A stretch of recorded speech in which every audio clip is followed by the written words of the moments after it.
wager.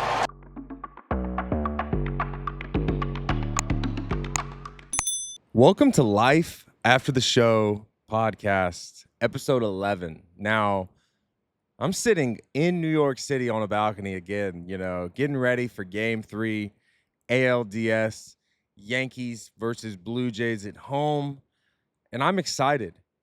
I think some people are excited, but I think most people are nervous, and I don't think that you guys should be nervous. This is a game that the Yankees are extremely capable of winning. And one thing that you guys need to continue to keep in your back pocket is knowing that we're at home. We're at home, baby.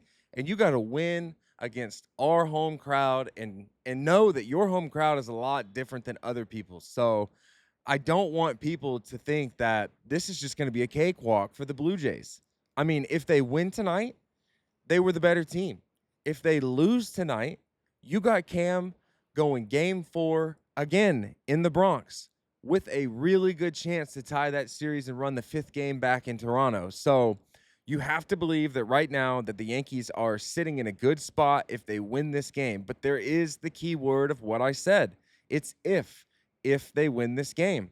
They're set up against Shane Bieber, who's coming off of Tommy John surgery, who doesn't look to be the same pitcher as he used to be. Now, that's not to be said that he can't get back to that. As far as the numbers goes this year, he hasn't been striking out as many guys as he did in the past. And Shane's not a comfy at bat. Shane's got 15,000 different pitches. He's got pinpoint location. He's not going to blow you away with his fastball. He's just going to go out and he's going to pitch. So if you're facing a guy that doesn't have as much of a strikeout pitch as he used to have, you got to love that. Because the way that the Yankees swing the bat, they can change that game at any time. It's just got to be that the approach needs to be there. Righties need to be focused on the right thing, up the middle, over the second baseman's head, low line drives, give the baton to the next guy. Now, lefties need to be doing the same thing. But interestingly enough, the lefties seem to not have as much success against Shane this year. So you could sum it up as Shane has better reverse splits. So what does that mean? It means that typically when analytics get thrown into it, a lefty will face the righty and have better numbers. But the righty hitters are the ones having more success against Shane this year. So begs the question, what will the lineup be? Will it be heavy righties? Will it be heavy lefties? Or will it be a mix of both?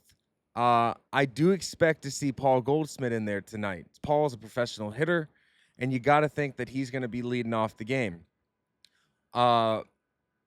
Interestingly enough, I don't really know the rest. I don't know if we're going to see Caballero get a mix in there.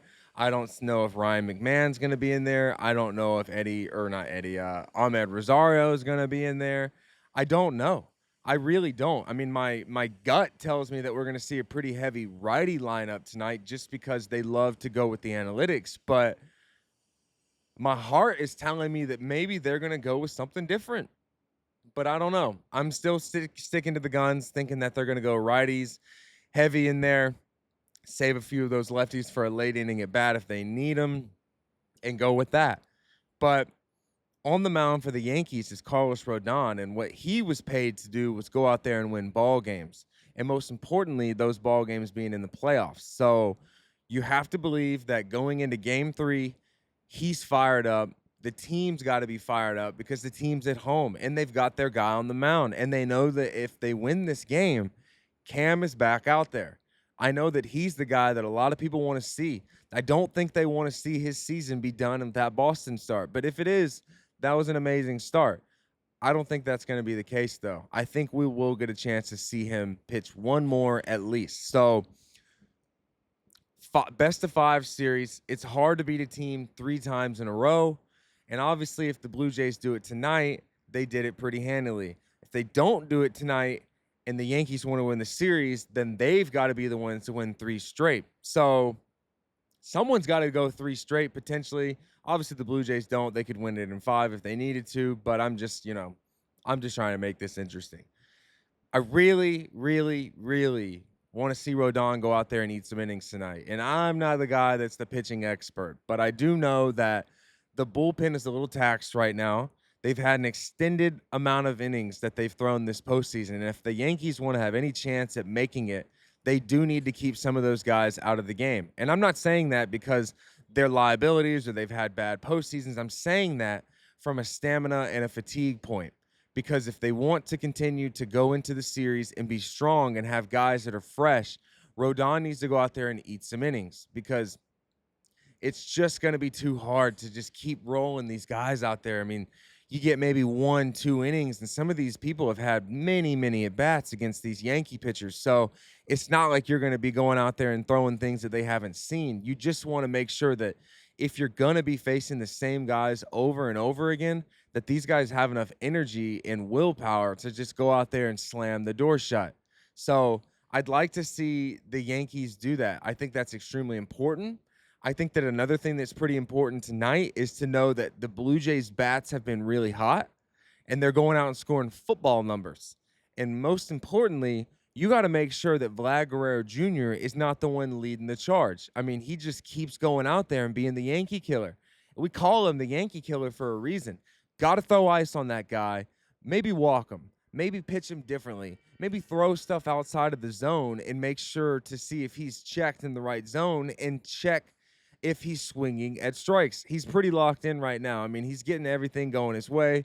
He hit that chopper into the ground that bounced 500 feet. He beat it out, hit the grand slam. So, I mean, that guy's hot right now, but you can't lose the season from Vlad Guerrero Jr. The rest of the Blue Jays, though, are doing pretty well. I mean, Dalton Varsho rolled out 4 hits, 2 homers. Ernie Clement homered. George Springer homered. Alejandro Kirk's obviously been a guy that can homer.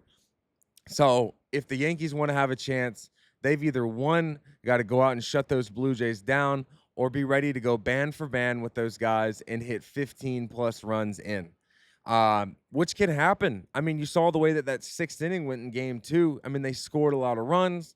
They showed that they can do it at any time. It's just a matter of, can they do it early and often, early and often. The Yankees have to go out there. They have to be ready. And you have to just know that your back's against the wall. And I think that most importantly, people need to know that when your back's against the wall, that's going to be when you're most dangerous. When you know you're about to get knocked out, you're throwing haymakers back. So let's just make sure that those haymakers are professional swings and make sure that the pitchers are dialed in on what they need to do and just go out.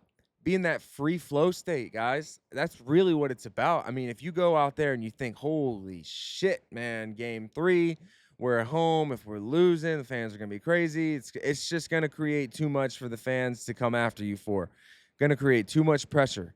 Got to keep the game the game. Don't make the game way more than what it is. So I think that Yankees fans should rejoice that they're at home. They know that that's something that they can use to their advantage. And ultimately, it's time to play ball. So you will see me out there in the bleachers, game 3, Yankees versus Blue Jays, ALDS. Let's go.